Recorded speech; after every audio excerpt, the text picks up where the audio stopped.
Salut auditrices, auditeurs, comme chaque vendredi c'est vendredi et Georges vous régale avec un peu de poésie.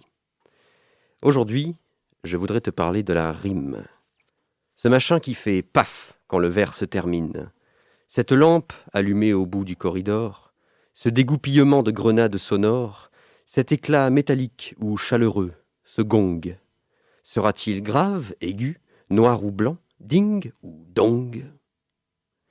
La rime, c'est d'abord, pour le jeune poète, le plus simple des jeux, le plus beau, le plus bête. Ce mot-là, nénuphar, il est beau, je l'adore. Je le veux bien en vue pour qu'il brille plus fort. Peu importe le sens, les règles, je m'en fiche. Ils m'emmerdent ces cons avec leur acrostiche. Exulte, mon beau mot, sur ce fier piédestal. De la fleur de mon vers, c'est le plus beau pétale. La rime, c'est ensuite, en grandissant, un vice. Après 10 000 vers, on s'en fait des caprices. Amour avec toujours, oh non, c'est emmerdant. Les verbes en ER, pouah, boulot de fainéant. Tous les sons et, d'ailleurs, j'arrête, trop facile. Je veux du compliqué, du baroque, du style. La rime, c'est l'orgasme, le divin, le balèze. Mon lecteur va hurler ou tomber de sa chaise. Et s'il ne tombe pas, moi, j'arrête d'écrire. On va me respecter. Dans 100 ans, on va dire « Qu'est-ce qu'il rimait bien, qu'est-ce que c'était beau !» Et moi, je sourirai vainqueur dans mon tombeau. Et puis, on redescend, on revient à l'enfance. On relit des vieux textes, et c'est la délivrance. Ah oui, je m'amusais. J'aimais bien Nénuphar.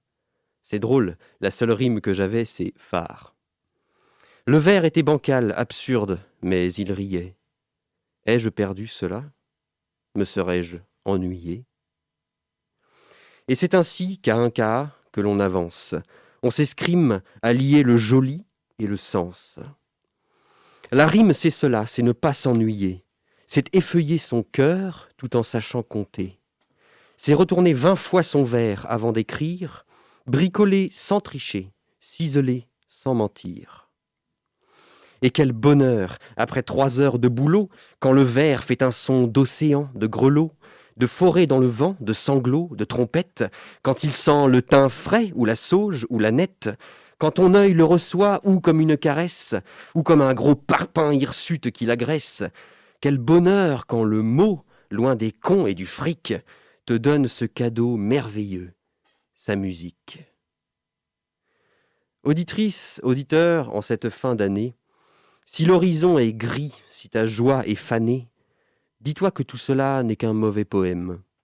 Un texte un peu trop long, un peu trop de problèmes, des rimes difficiles, mal foutues, imposées. Mais sur le dernier vers de décembre vient poser une dernière rime que tu auras choisie. Fêtant un feu de joie, finis la poésie dans la légèreté, en jolie fin de fable. Un crépuscule de miel, cotonneux, adorable. Je te file un stylo, laisse courir ta main. Choisis ton dernier mot et marchons vers demain.